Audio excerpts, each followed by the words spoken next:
வணக்கம். நீங்க இணைஞ்சிருக்கிறது உங்களோட ஆழமான ஆய்வு நிகழ்ச்சியில. இன்னைக்கு நாம ஸ்டீவன் வொலின்ஸ்கி எழுதிய குவாண்டம் உணர்வு நிலை, குவாண்டம் உளவியலை அனுபவிப்பதற்கான வழிகாட்டி, அதாவது குவாண்டம் கான்ஷியஸ்னஸ், அந்த புத்தகத்தோட சில முக்கியமான பகுதிகளை கொஞ்சம் ஆழமா அலச போறோம். ஆமா, நம்மகிட்ட இந்த புத்தகத்தோட முகவுரை, முன்னுரை, அப்புறம் முதல் 5 அத்தியாயங்கள்ல இருந்து சில பக்கங்கள் இருக்கு. இது பாத்தீங்கன்னா வெறும் தியோரி புக் இல்ல, 80க்கும் மேற்பட்ட பயிற்சிகள் இருக்குன்னு சொல்றாங்க. அனுபவம் மூலமா புரிஞ்சுக்க வேண்டிய விஷயம். ஆமா, நம்ம நோக்கம் என்னன்னா, இந்த குவாண்டம் இயற்பியல் இருக்கு இல்லையா, அதுல சில கருத்துக்களை எடுத்து அதை நம்ம உளவியல், நம்ம அனுபவங்கள், உணர்வுகள், நாம உலகத்தை பார்க்கிற விதம், இது கூட எப்படி பொருத்தி பார்க்கறாங்கன்னு ஆராயறது தான். ஒருவேளை நீங்க உங்களை பத்தியும் உங்க பிரச்சனைகளை புரிஞ்சுக்கிறதுக்கும் ஒரு புது வழியை தேடிட்டு இருந்தீங்கன்னா இது உங்களுக்கு ரொம்ப சுவாரஸ்யமா இருக்கலாம். சரி, அப்போ இந்த புத்தகம் என்னதான் சொல்ல வருது, உள்ள போலாமா? கண்டிப்பா. இதுல முதல்ல கவனிக்க வேண்டிய ஒரு விஷயம், இது நம்ம வழக்கமா பார்க்குற உளவியல் மாதிரி இல்ல. அந்த நியூட்டன் இயற்பியல் மாதிரி ஒரு காரணம் ஒரு விளைவு அப்படி நேரடியா இல்ல. ஆமா, பில்லியர்ட் பந்து மாதிரி ஒன்னு அடிச்சா இன்னொன்னு நகருங்கிற மாதிரி. அதேதான். அந்த மாதிரி காரண காரிய தொடர்பு தாண்டி குவாண்டம் உலகத்துல சில விசித்திரமான விஷயங்கள் சொல்றாங்களே. ஆமா, அந்த கவனிப்பவர் பத்தின கான்செப்ட். கரெக்ட். அந்த கவனிப்பவர், அதாவது அப்சர்வர் அல்லது விட்னஸ் அப்படிங்கிற யோசனை தான் இதுக்கு மையம். நாம எப்படி பார்க்கறோமோ அதுவே நம்ம அனுபவத்தை, ஏன் யதார்த்தத்தையே உருவாக்கலாம் அல்லது பாதிக்கலாம்னு சொல்றது. ஓகே, அப்போ இந்த ஸ்டீஃபன் வொலின்ஸ்கி, அவரோட பின்னணி என்ன? அவர் யாரு? அவர் ஒரு உளவியலாளர், சிகிச்சையாளரும் கூட. சும்மா ஏதோ படிச்சுட்டு வரல. கிளாசிக்கல் ஹிப்னாசிஸ், சைக்கோசிந்தசிஸ், டிரான்சாக்ஷனல் அனாலிசிஸ்னு பல விஷயங்கள்ல பயிற்சி எடுத்திருக்கார். ஓஹோ. அது மட்டும் இல்லாம 1977ல இந்தியாவுக்கு இங்கே 6 வருஷம் தியானம் செஞ்சிருக்கார். அப்படியா? 6 வருஷமா? பெரிய விஷயம். அப்போ ஏதோ ஆழமான தேடல் இருந்திருக்கு. ஆமா, அவரோட அடிப்படை கேள்வி ரொம்ப சிம்பிள் ஆனா பவர்ஃபுல்லான கேள்வி. நான் யார்? ஹூ ஆம் ஐ? பல வருஷம் தேடி, குறிப்பா நிசர்கதத்த மகாராஜ் மாதிரி குருமார்கள் வழியா அவர் ஒன்னு உணர்ந்ததா சொல்றார். என்னது? இந்த நான்னு நம்ம சொல்றோமே, அது நம்ம மனசோ எண்ணங்களோ உணர்வுகளோ இல்ல. அது அதையெல்லாம் சும்மா பார்த்துக்கிட்டு இருக்கிற ஒரு சாட்சி, விட்னஸ். இதுவே ஒரு பெரிய புரிதல் மாதிரி இருக்கு. இதுக்கும் குவாண்டத்துக்கும் என்ன சம்பந்தம்? இங்கேதான் விஷயம் ரொம்ப இன்ட்ரெஸ்டிங்கா மாறுது. 1986ல அவருக்கு இன்னொரு புரிதல் வருது. இந்த சாட்சிங்கிறது சும்மா பாசிவா பார்த்துட்டு இருக்கிறது மட்டும் இல்ல, அதுவே நம்ம அனுபவத்தோட படைப்பு மூலம் கிரியேட்டிவ் சோர்ஸ்னு சொல்றாரு. படைப்பு மூலமா? அதாவது கிரியேட்டிவ் சோர்ஸா? ஆமா, இங்கதான் அவர் ஹைசன்பர்கோட நிச்சயமற்ற கோட்பாட்டை, ஹைசன்பர்க்ஸ் அன்சர்டனிட்டி பிரின்சிபலை ஒரு உவமையா கொண்டு வராரு. ஹைசன்பர்க், அது குவாண்டம் இயற்பியல ரொம்ப முக்கியமானது இல்லையா? அதை கொஞ்சம் எளிமையா சொல்ல முடியுமா? ரொம்ப எளிமையா சொன்னா, குவாண்டம் அளவுல, அதாவது ரொம்ப ரொம்ப சின்ன துகள் அளவுல ஒரு விஷயத்தை நாம கவனிக்கவோ அளக்கவோ முயற்சிக்கும் போது நம்ம கவனிப்பே அந்த விஷயத்தை மாற்றிடுது. ஓஹோ, நம்ம கவனிப்பே பாதிக்குதா? ஆமா, அந்த கருத்தை எடுத்து வொலின்ஸ்கி நம்ம மனசுக்கு பொருத்துறார். நம்ம எண்ணத்தையோ உணர்வையோ ஒரு குறிப்பிட்ட விதமா கவனிக்கும்போது, இல்ல அதுக்கு ஒரு பேர் வைக்கும்போது, அது அந்த அனுபவத்தோட தன்மையே மாத்துது. ஒருவேளை அதை திடப்படுத்துது அல்லது உருவாக்குதுன்னு கூட சொல்றார். இதுதான் பாரம்பரிய உளவியல்ல இருந்து இது வேறுபடுற முக்கிய புள்ளி இல்லையா? நிச்சயமா. பாரம்பரிய உளவியல் காரணத்தை தேடும், சரி பண்ண முயற்சிக்கும். ஆனா இந்த குவாண்டம் பார்வை கவனிப்பவர் மேல, அதாவது உங்க மேல கவனத்தை திருப்புது. அப்போ இது பிரச்சனைகளை எப்படி அணுகுது? மன அதிர்ச்சிகள், அதாவது ட்ராமா மாதிரி விஷயங்களை. இது ட்ராமாவை மறுபடியும் கிளறி சரி செய்யறதுல நேரடியா கவனம் செலுத்தல. மாறாக அந்த எல்லா பிரச்சனைகள், எல்லா ட்ராமா, எல்லா நான் இப்படித்தான் என்கிற அடையாளங்களுக்கு பின்னாடி இருக்கிற அந்த மாறாத ஒன்றை அந்த கவனிப்பாளரை கண்டுபிடிக்க சொல்லுது. அப்போ மாற்றம் எப்படி வரும்? இங்க மாற்றம்ங்கிறது படிப்படியா ஸ்டெப் பை ஸ்டெப்பா வர்றதில்ல. அது ஒரு குவாண்டம் ஜம்ப் மாதிரி. ஒரு நிலையிலிருந்து இன்னொரு நிலைக்கு திடீர்னு நிகழும். ஏன் மாறுச்சுன்னு காரணத்தை வரிசையா சொல்ல முடியாது. ரொம்ப வித்தியாசமா இருக்கு. சரி, நீங்க 7 நிலைகள் இருக்குன்னு சொன்னீங்க, ஒரு மேப் மாதிரி. அந்த நிலைகள் என்னென்ன? ஆமா, அவர் 7 நிலைகளை ஒரு வழிகாட்டியா கொடுக்கிறார். ஆனா அவரே ஒன்னு முக்கியமா சொல்றார், வரைபடம் நிலப்பரப்பு அல்ல. அதாவது மேப் வேற, நிஜ இடம் வேற. அதேதான். இது அனுபவத்துக்கான ஒரு கட்டமைப்பு. இதுவே முழு உண்மை இல்ல. சரி, அந்த 7 நிலைகள்ல சும்மா ஒரு தடவை பார்த்துடலாம். நிலை 1, கவனிப்பவர் மனசோட உள்ளடக்கத்தை, எண்ணம், உணர்வு விட வேறானவர். நிலை 2, எல்லாமே ஆற்றல் தான். இது டேவிட் போம்ங்கிற இயற்பியலாளர் கருத்தோட ஒத்துப்போகுது. டேவிட் போம். சரி. நிலை 3, கவனிப்பவர் கவனிப்பதை உருவாக்குகிறார் அல்லது பாதிக்கிறார். இது ஹைசன்பர்கோட தொடர்பு. நிலை 4 and 5, இந்த பிரபஞ்சம் ஆற்றல், வெளி, நிறை, காலம் இதனால ஆனது. இதோட அடிப்படை சாரத்தை அனுபவிக்கிறது. நிலை 6, எல்லாம் ஒன்னோடொன்னு பின்னி பிணைஞ்சிருக்கு, இன்டர்கனெக்டட்னஸ். தீர்ப்புகளை தாண்டி அந்த ஒற்றுமைய உணர்றது. இதுவும் போம் கருத்துதான். நிலை 7, வெற்றிடம் மற்றும் வடிவம். இது ரெண்டும் வேற இல்ல, ஒண்ணுதான். இது ஐன்ஸ்டைன், புத்த மதம் மாதிரி விஷயங்களோட இணைது. அடிப்படை ஒன்றிணைப்ப உணர்றது. ஓகே, இது ஒரு பெரிய பயணம் மாதிரி தெரியுது. நாம முதல் நிலையிலிருந்து கொஞ்சம் விளக்கமா பார்க்கலாமா? கவனிப்பவர் மன உள்ளடக்கத்தை விட மேலானவர். இதை எப்படி உணர்றது? இதுதான் ஃபவுண்டேஷன். ரொம்ப சிம்பிள். நீங்க உங்க மனசுல ஓடுற எண்ணங்கள், உடம்புல வர உணர்வுகள், உணர்ச்சிகள் இதையெல்லாம் நல்லது கெட்டதுன்னு லேபிள் பண்ணாம சும்மா கவனிங்க, ஒரு சாட்சி மாதிரி. அப்போ தெரியும், நான் கோவமா இருக்கேங்கிறதுக்கும் இங்க கோபம்ங்கிற உணர்வு இருக்கு, அதை நான் கவனிக்கிறேங்கிறதுக்கும் ஒரு சின்ன இடைவெளி இருக்கு. ஆமா, அந்த இடைவெளி. அந்த இடைவெளியில நீங்க அந்த கோபம் இல்ல, அதை கவனிக்கிறவரா இருக்கீங்க. இதுக்கு பேரு தான் சுய கவனிப்பு, சாட்சியா இருக்கிறது, மைண்ட்ஃபுல்னஸ். இப்படி பல பேர் இருக்கு. ஆனா சில சமயம் நம்ம உணர்ச்சியிலிருந்து ரொம்ப விலகி ஒரு மாதிரி மறத்து போயிடுவோமே, அது வேறயா? ரொம்ப முக்கியமான கேள்வி இது. அது ஆசிரியர் துண்டிப்பு, டிஸ்சோசியேஷன்னு சொல்றார். அது வேற. அது ஒரு அதிர்ச்சியிலிருந்து தப்பிக்க மனசு தானா சேர ஒரு பாதுகாப்பு ஏற்பாடு, உணர்ச்சிய உணராம போறது. ஆனா நாம இங்க பேசுற குவாண்டம் கவனிப்பு அப்படி இல்ல. இது ஒரு விழிப்புணர்வோட நாம செய்யற தேர்வு, கான்ஷியஸ் சாய்ஸ். நீங்க உணர்வோட தான் இருக்கீங்க, ஆனா அதுல மூழ்கிடாம, அதால ஆட்டி படைக்கப்படாம கொஞ்சம் தள்ளி நின்னு கவனிக்கிறீங்க. இதுக்கு பயிற்சி இருக்கா புத்தகத்துல? இருக்கு.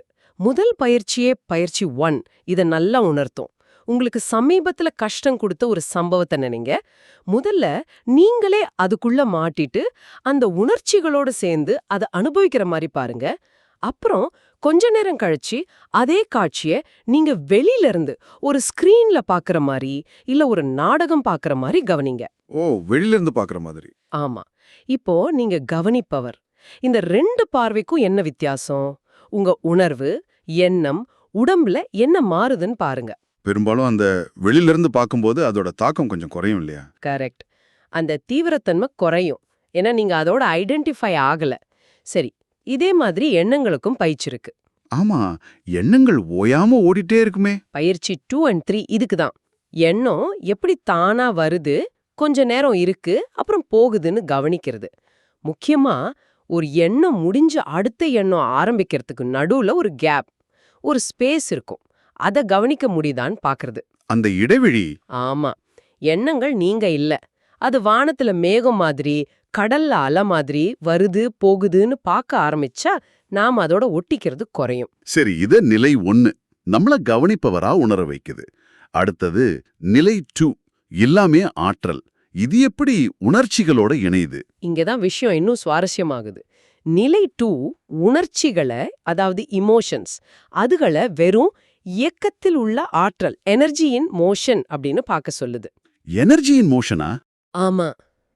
கோபம், பயம், சோகம், பொறாமை, செக்ஷுவாலிட்டி, ஆசை, பசி, சந்தோஷம் கூட. இது எல்லாத்துக்கும் நாம ஏகப்பட்ட லேபிள் ஒட்டி வச்சிருக்கோம். நல்லது, கெட்டது, வேணும், வேண்டான்னு. இந்த நிலை என்ன சொல்லுதுன்னா, அந்த லேபிள்ஸ் எல்லாம் கொஞ்ச நேரம் கழட்டி வச்சுட்டு அந்த உணர்வை உங்க உடம்புல ஒரு தூய ஆற்றல் ஓட்டமா, பியூர் எனர்ஜி ஃப்ளோவா உணர முடியுமான்னு பாருங்கன்னு சொல்லுது. லேபிள கழட்டி வைக்கிறதா? கோபம்னா கோபம் தானே, அதை எப்படி வெறும் ஆற்றலா பாக்குறது? இதுக்கு ஆசிரியர் டீலேபிளிங் அல்லது டீஃப்ரேமிங்னு சொல்றாரு. உதாரணத்துக்கு, கோபம் வரும்போது ஐயோ கோபப்படுறனே இது தப்புன்னு நினைக்காம அந்த எண்ணத்தை விட்டுட்டு உங்க கவனம் முழுக்க உங்க உடம்புக்கு கொண்டு வாங்க. கோபம் எங்க தெரியுது? நெஞ்சிலியா, வயித்துலயா? அது எப்படி இருக்கு? சூடா, அதிர்வா, இறுக்கமா? அந்த உடல் உணர்வை மட்டும், அந்த ஆற்றல மட்டும் எந்த தீர்ப்பும் இல்லாம கவனிங்க. ஓ, அப்ப அந்த உணர்வை எதிர்க்காம சண்டை போடாம சும்மா கவனிக்கிறது. அதேதான். அத அனுமதிக்கிறது. பயிற்சிகள் 8லிருந்து 17 வரை இதுக்கு தான். உதாரணமா, பயத்துக்கு பயிற்சி 9. பயத்த உண்டாக்கின கதைய முதல்ல நினைக்கணும். அப்புறம் அந்த கதையிலிருந்து கவனத்தை எடுத்துட்டு உடம்புல அந்த பயம் எப்படி ஆற்றலா இருக்குன்னு கவனிக்கணும். அதை மாத்த நினைக்க கூடாதா? கூடாது. குறைக்கவோ கண்ட்ரோல் பண்ணவோ நினைக்காம சும்மா அதனோட இருப்ப அனுமதிக்கிறது. கோபத்துக்கும் இதே மாதிரி பயிற்சி இருக்கா? இருக்கு. பயிற்சி 11 கோபத்தை வெறும் ஆற்றலா உணர்ந்து அது உடம்புல எவ்வளவு பெருசா என்ன வடிவத்துல இருக்குன்னு கவனிச்சு இன்னும் ஒரு படி மேல போய் அந்த கோபம்ங்கிற ஆற்றலாவே மாறி பார்க்க சொல்றார். Be the anger as energy. கோபமாவே மாறி பாக்குறதா? ஆமா, நான் கோபமா இருக்கேங்கிறத விட்டுட்டு அந்த கோப ஆற்றல் சக்தியாவே ஒரு கணம் இருந்து பார்க்கறது. இது அந்த ஆற்றலோட இறுக்கத்தை தளர்த்தும்னு சொல்றார். பாலியல் ஆற்றல் பத்தியும் பயிற்சி 14 இருக்குன்னு சொன்னீங்க. அதுவும் இதே மாதிரி தானா? ஆமா, பாலியல் உணர்வுகள நம்ம ஏகப்பட்ட லேபிள்ஸ் வச்சிருக்கோம். நல்லது, கெட்டது, அசிங்கம், புனிதம்னு. அதையெல்லாம் தள்ளி வச்சுட்டு அத ஒரு பவர்ஃபுல்லான தூய ஆற்றலா உடம்புல உணர்ந்து பார்க்க சொல்றார். அப்புறம் நம்ம உடல் எல்லைகளையும் கரைச்சு எல்லாமே ஆற்றல் தான்னு ஃபீல் பண்றது. இது சில தந்திரா பயிற்சிகள் மாதிரி தோணலாம். ஆனா இங்க நோக்கம் வேற. வெறுமனே அந்த ஆற்றலை லேபிள் இல்லாம தீர்ப்பில்லாம உணர்றது, அது எப்படி உடம்புல விரியுதுன்னு கவனிக்கிறது. இத குவாண்டம் டச் அப்படின்னு சொல்றாருன்னு சொன்னீங்க. அது என்ன? குவாண்டம் டச்னா இங்க கையால தொடுறதில்ல. நாம நம்ம உணர்ச்சிகளை லேபிள்ஸ் இல்லாம தீர்ப்பு இல்லாம வெறும் ஆற்றலா விழிப்போட கவனிக்கிறோம் இல்லையா? அந்த கவனிப்பே ஒரு விதத்துல அந்த ஆற்றலை தொடுது அல்லது இன்ஃப்ளூயன்ஸ் பண்ணுது. இந்த கவனிப்பே அந்த ஆற்றல்ல ஒரு உருமாற்றத்தை, டிரான்ஸ்மியூட்டேஷனை ஏற்படுத்துது. எப்படின்னா? ஏன்னா நாம அதை எதிர்க்கல, அதோட சண்டை போடல, அதை அப்படியே அனுமதிக்கும்போது அந்த இறுக்கமா சிக்கலா இருந்த ஆற்றல் கொஞ்சம் இலகுவாகி ஃப்ளோ ஆக ஆரம்பிக்குது. இது கேட்கவே ரொம்ப வித்தியாசமா இருக்கு. சரி, நிலை 1ல கவனிப்பவர், நிலை 2ல ஆற்றல், இப்போ நிலை 3 கவனிப்பவர் யதார்த்தத்தை உருவாக்குகிறார். இது எப்படி? இங்கதான் ஹைசன்பர்க் மறுபடியும் வராரு. நிலை 3 என்ன சொல்லுதுன்னா, நாம ஒரு அனுபவத்துக்கோ உணர்வுக்கோ ஒரு லேபிள் அல்லது ஒரு விளக்கம் கொடுக்கும்போது அது வரைக்கும் ஒரு மாதிரி அலை போல வடிவம் இல்லாம பாஞ்சிட்டு இருந்த ஆற்றல், அன்டிஃபரன்ஷியேட்டட் எனர்ஜி, இப்போ ஒரு திடமான எல்லை உள்ள ஒரு பகுதி துகளா, பார்ட்டிகிளா மாறிடுதுன்னு சொல்றாரு. பகுதி துகள், பார்ட்டிகிள் மாதிரி? ஆமா, கிட்டத்தட்ட சாலிடிஃபைட் எனர்ஜி மாஸ் மாதிரி. புத்தகத்துல படங்கள் 6, 7, 8, 9 இத காட்டுது. இது கொஞ்சம் குழப்பமா இருக்கு. ஒரு உதாரணம் சொல்றேன். படம் 8ல காட்டுற மாதிரி யாரும் என்னை நேசிக்க மாட்டாங்கன்னு ஒரு ஆழமான நம்பிக்கை உங்களுக்கு இருக்குன்னு வச்சுக்குவோம். இது வெறும் வார்த்தை இல்ல, இது ஒரு உணர்வுபூர்வமான நம்பிக்கை. நீங்க இந்த லேபலை முழுசா நம்பும்போது அது உங்க மனசுல, உங்க எனர்ஜி ஃபீல்டுல ஒரு திடமான துகள் மாதிரி, ஒரு சுவர் மாதிரி ஆயிடுது. ஓஹோ, ஒரு சுவர் மாதிரி? ஆமா. இப்போ வெளியில இருந்து ஒருத்தர் நிஜமாவே அன்போட உங்களை அணுகுனா கூட அந்த அன்பு உள்ளே வராம இந்த துகள் தடுத்துடும். நீங்க அந்த அன்பை ரிசீவ் பண்ண மாட்டீங்க. ஏன்னா அந்த யாரும் என்ன நேசிக்க மாட்டாங்கங்கிற லேபிள் என் யதார்த்தத்தை ஃபில்டர் பண்ணுதா? கரெக்ட். உங்க லேபிள்களும் நம்பிக்கைகளும் உங்க அனுபவங்களையே மாற்றி அமைக்குது. இதுக்கு பயிற்சி 18 ஒரு நல்ல உதாரணம். உங்க ரூம் நடுவுல ஒரு மானை கற்பனை பண்ணுங்க.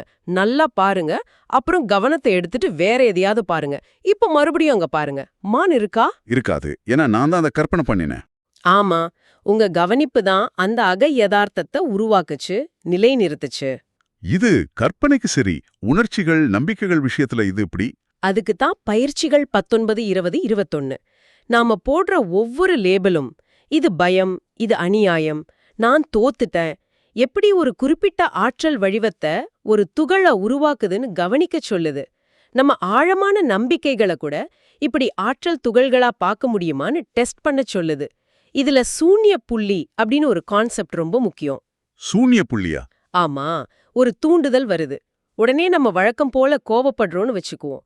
அந்த தூண்டுதலுக்கும் நம்ம கோவத்துக்கும் நடுவுல ஒரு சின்ன கணம், ஒரு இடைவெளி இருக்கு.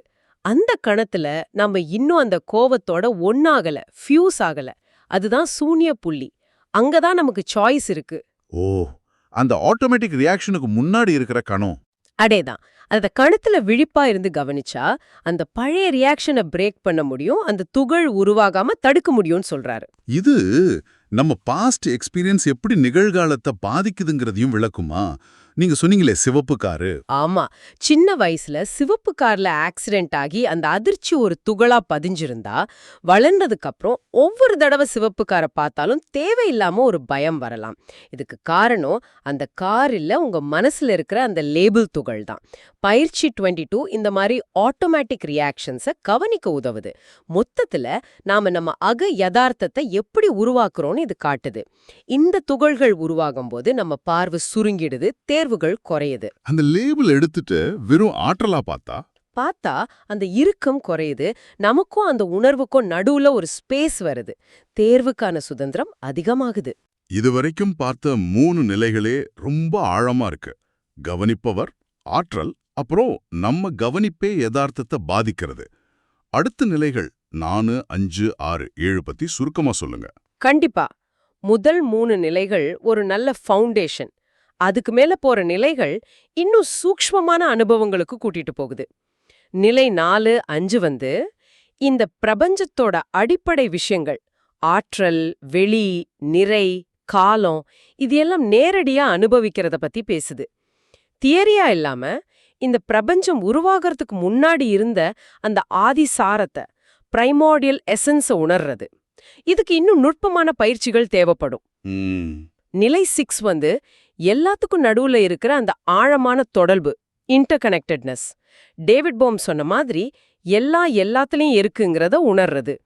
நல்லது கெட்டது சரி தவறுன்னு நாம போடுற தீர்ப்புகளுக்கு அப்பால போய் ஒரு அடிப்படை ஒற்றுமையா உணர்றது. ஓகே, இது உச்சம்னு சொல்லலாம்.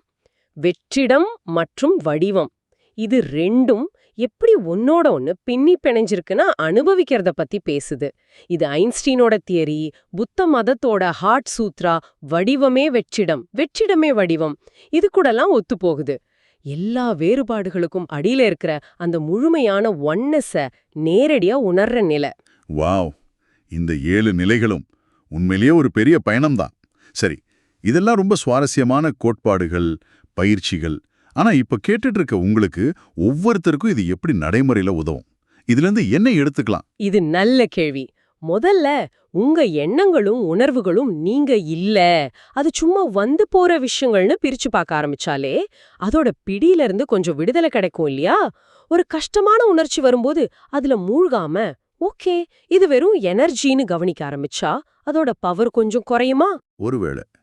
ஆனா இந்த நாமளே யதார்த்தத்தை உருவாக்குறோங்கிற ஐடியா, அது கொஞ்சம் ஜீரணிக்க கஷ்டமா இருக்கே. உண்மைதான். அது எடுத்த எடுப்புல ஏத்துக்க கஷ்டமான விஷயம்தான். ஆனா இத அப்படியே 100% நம்புங்கன்னு அவர் சொல்லல. அவர் என்ன சொல்றாருன்னா, ஒருவேளை இது உண்மையா இருந்தா என்ன, what if this is true அப்படிங்கிற ஒரு மனப்பான்மையோட, ஒரு கியூரியாசிட்டியோட இந்த பயிற்சிகளை செஞ்சு பாருங்க. உங்க லேபிள்ஸும் நம்பிக்கைகளும் உங்க அனுபவத்தை எப்படி மாத்துதுன்னு நீங்களே கவனிச்சு பாருங்க. உங்க ஆட்டோமேட்டிக் ரியாக்ஷன்ஸை நீங்க கவனிக்க ஆரம்பிக்கும்போது அதை மாத்துறதுக்கான ஒரு சின்ன ஸ்பேஸ், ஒரு சாய்ஸ் உங்களுக்கு கிடைக்குதான்னு பாருங்க. ஒரு விளையாட்டு மாதிரி. ஆமா, ஒரு ஆய்வு மாதிரி. இதோட நோக்கம் பிரச்சனைகளை சரி பண்றதுங்கிறத விட நம்ம அனுபவத்தை வேற மாதிரி பார்க்கறதுக்கும் அதுல நமக்கு என்ன பங்கு இருக்குன்னு உணர்றதுக்கும் தான். மிக சரியா சொன்னீங்க. நாம பிரச்சனைகளோட விளைவா இல்லாம அந்த அனுபவங்களை கவனிப்பவராகவும், ஒரு வகையில் அதை தேர்ந்தெடுக்கிறவராகவும், ஏன் அது உருவாக்குறவராகவும் மாற ஒரு வழியை காட்டுது.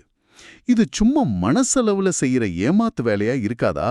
ஆசிரியர் இத வெறும் மென்டல் எக்ஸசைஸ் மட்டும் இல்லைன்னு அழுத்தி சொல்றார். இது ஒரு முழுமையான அனுபவ பயணம், எக்ஸ்பீரியன்ஷியல் ஜேர்னி. லேபிளை எடுத்துட்டு உணர்ச்சிய ஆற்றலா பார்த்து கவனிப்பவராகிய உங்க பங்க உணரும்போது பிரச்சனைன்னு நம்ம நினைக்கிற பல விஷயங்களுக்கு அடியில ஒரு அடிப்படை ஒற்றுமை தெரிய ஆரம்பிக்கும். அதிலிருந்து விடுபட்டு நமக்கு வேண்டியதை தேர்வு செய்யற சுதந்திரம் கிடைக்கும். இதுதான் இதோட மையவாதம். இது எல்லாருக்கும் ஒரே மாதிரி பலன் கொடுக்குமான்னு சொல்ல முடியாது. ஆனா சிலருக்கு இது பெரிய மாற்றங்களை கொண்டு வரக்கூடிய ஒரு சக்தி வாய்ந்த அணுகுமுறை. ஆனா ஒருவேளை நாம யாரு, இந்த உலகம் எப்படிப்பட்டதுன்னு ரொம்ப இறுக்கமா பிடிச்சு வச்சிருக்கிற வரையறைகளையும் நம்பிக்கைகளையும் கொஞ்சம் கேள்வி கேட்க இது உதவலாம். நான் எப்பவுமே இப்படிதான், இத உணர்ச்சி ரொம்ப மோசம், இது மாறவே மாறாதுன்னு நம்ம நினைக்கிறத ஒரு புது கண்ணோட்டத்துல பார்க்க இது ஒரு வாய்ப்பு கொடுக்குது. நிச்சயமா இன்றைய ஆய்விலிருந்து நீங்க யோசிக்கிறதுக்கு ஒரு இறுதி சிந்தனை. நீங்க உங்க எண்ணங்களை, உணர்வுகளை, இந்த உலகத்தை கவனிக்கும் அந்த கவனிப்பவர் அல்லது சாட்சி இருக்கே, அது உண்மையில் என்ன? அதுவும் ஒரு விதமான ஆற்றல் தானா? இல்ல அது இந்த ஆற்றல், வெளி, காலம் இதுக்கெல்லாம் அப்பாற்பட்ட ஒன்றா? இந்த புத்தகம் உங்கள இத பத்தி தத்துவார்த்தமா யோசிக்க சொல்லல. உங்க நேரடி அனுபவம் மூலமா நீங்களே இத ஆராய்ந்து பார்க்க தூண்டுது. இதை நீங்களே ஆராய்ந்து பாருங்கள். மீண்டும் அடுத்த ஆய்வில் சந்திப்போம்.